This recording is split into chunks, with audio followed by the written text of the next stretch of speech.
around Hannah, some Gustav evacuees are returning to their home away from home in the Piedmont. Fox 8's Leah Bino joins us now from Greensboro, where a family is sort of reunited because of the storm. Leah.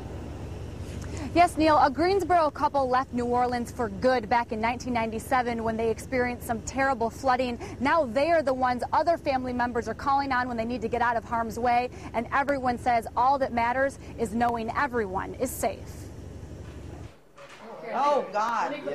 That's the first time I've seen that. Watching the levees. Right across is Canal Place. And listening to every news update from the Gulf they can get. No, that's right around the corner for Dad's house. Robert and Richard Papier feel like history is repeating itself.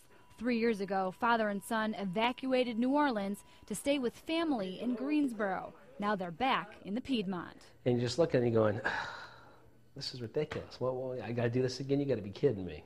After Katrina, Robert headed back to New Orleans to find his home in ruins. My house was flooded, and I had to rebuild. And for the past couple of years, I've lived in a new house for all practical considerations.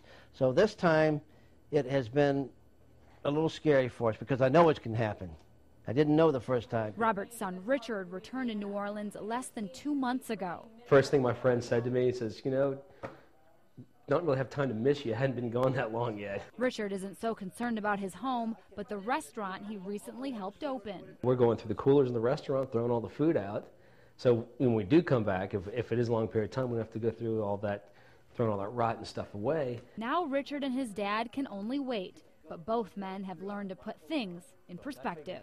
One of the things you learn when you go through something like that, furniture, television, stuff is not important. All that is minutia that can be replaced. The people that you care about are the most important things, because as long as you're alive, you can go on. Robert and Richard plan to return home to New Orleans on Thursday. That, of course, depends on the weather. Live in Greensboro, Leah Bino, Fox 8 News.